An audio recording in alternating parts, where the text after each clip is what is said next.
Pinayukuman ng pandemya at hindi nito mapipigilan ang pag-ahon ng bayan ng Villasis at patuloy rito ang selebrasyon ng masaganang Talong Festival.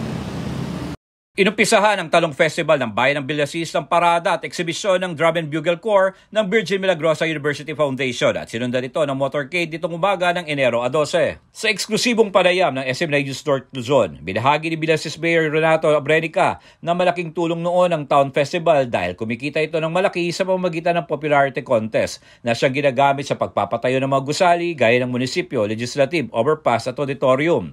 Ngunit dahil anya sa hindi ganong nakarecover mula sa nagdaang pandemyang bayan ay ginawang simple na lamang muna ang selebrasyon kaya sa halip na popularity contest ay pinalitan ito ng beauty contest. After the COVID, talaga last year medyo hindi pa naman this year hindi pa na rin. So I'm be hoping with the coming years babalik na sa dati. For the past several years, halos lahat ng mga projects dito is financed by the popularity contest.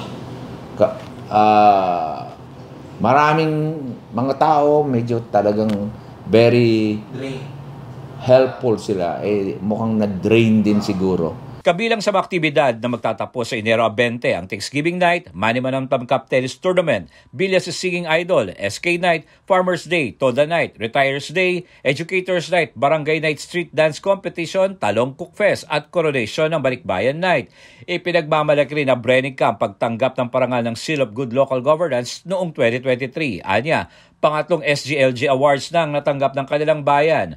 Ang SGLG Award ay pagkilala sa mga local government unit o LGUs na may magandang performance kaugnay sa transparency at accountability ng paggamit ng pondo ng bayan. Plano ni Abrenica para sa taong ito ang pagbili ng bagong sementeryo at pagtayo ng sariling rice mill ng bayan para sa kanilang rice drying facility.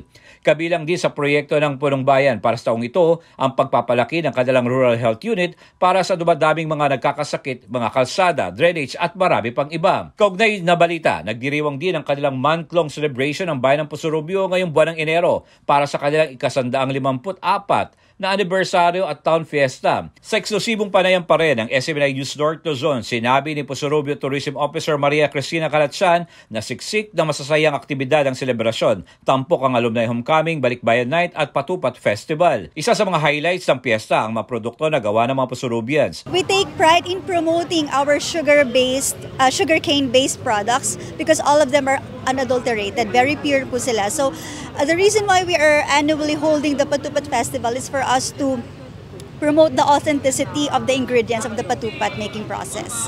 Ayun po. And then of course, we are also promoting other local food products such as the mango products, the cacao-based products. Anya, umangat ang industriya ng cacao-based products sa kanilang bayan, kaya nais pa nila may pakilala ang produkto gaya ng dark chocolate, milk chocolate at cacao tablea. Daglaan ng bayan ng Pusurubio ng isang araw para sa turismo upang maipakilala ang iba't ibang lokal na produkto ng Pusurubians. Hadikaya at ang karatig bayan sa Pangasinan na bumisita at makisaya sa kanilang selebrasyon at matikman ang kanilang pinagmamalaking produkto. Para sa Diyos at Pilipinas ko mahal, J. Miguel Mendoza, SMNI News, North Luzon.